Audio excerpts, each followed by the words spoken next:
ఎవరు సాక్ష్యం ఇచ్చారు? దేవుడే సాక్ష్యం ఇచ్చాడు. ఎవరి గురించి సాక్ష్యం ఇచ్చాడు? దావీదు గురించి సాక్ష్యం ఇచ్చాడు. దావీదును కనుగొన్నాడు. ఎక్కడ కనుగొన్నాడు? ఎప్పుడు కనుగొన్నాడంటే కొండల్లో మరి గుట్టల్లో గొర్రెలు కాస్తూ ఉండగా దేవునికి ఇచ్చిన ప్రాధాన్యతను బట్టి, దేవుని యొక్క భయభక్తులను బట్టి, ఆ దేవుని ధర్మశాస్త్రానికి గ్రంథానికి ఇచ్చిన విలువను బట్టి దావీదును దేవుడు కనుగొన్నాడు. సౌలు అప్పుడు రాజుగా ఉన్నప్పుడు ఆ సౌలును తీసివేసి, ఇదిగో యెషై కుమారుడైన దావీదు నేను రాజుగా చేస్తున్నాను, అతను నేను కనుగొన్నాను, అతడు నా ఇష్టానుసారుడైన మనుషుడు, అతడు నా ఉద్దేశాలని నెరవేరుస్తాడని దేవుడు ఎవరితో చెప్పాడు?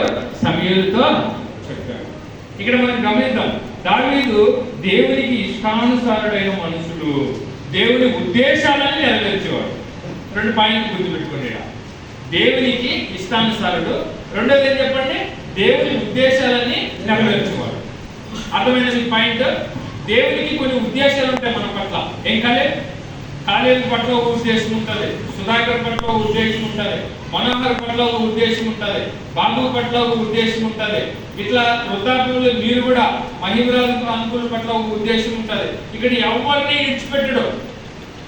నేను పనికిరాను అని ఎవరు అనుకోకూడదు. దేవునికి కొన్ని ఉద్దేశాలు ఉంటాయి. ఆ ఉద్దేశాలు మనం ఏం చేయాలి? నెరవేర్చాలి. అర్థమైంది కదా పాయింట్ మీకు? దేవుని ఉద్దేశాలు ఏం చేయాలి? మనము నెరవేర్చాలి. మనం నెరవేర్చకుండా ఉండకూడదు. గుర్తుపెట్టుకోండి. ఎప్పుడైతే దేవుని ఉద్దేశాలు మనం నెరవేర్చమో దేవునికి ఇష్టలుగా మనము ఉండలేము. అర్థమవుతుంది కదమ్మా? దేవునికి ఇష్టలుగా ఎప్పుడైతే ఉంటామో అది మన ధన్యత, అది మన భాగ్యం. ఆయన ఇష్టానుసారంగా నడుచుకోవాలని ఆశపడుతున్నాడు, ఇష్టపడుతున్నాడు.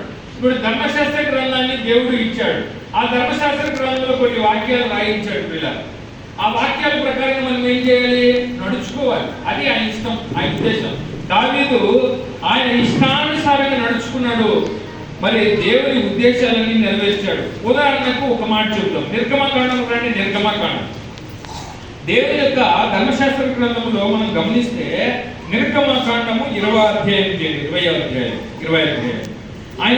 ఆయన ఉద్దేశాలు కొన్ని ఇక్కడ రాసి పెట్టాడు. అమ్మ వినండి జాగ్రత్తగా, అయ్యా వినండి. మనకు సమయం లేదు, త్వరగా నేను ముగించిపోతున్నా. 15 నిమిషాలు మాత్రమే మనకు సమయం ఉంది.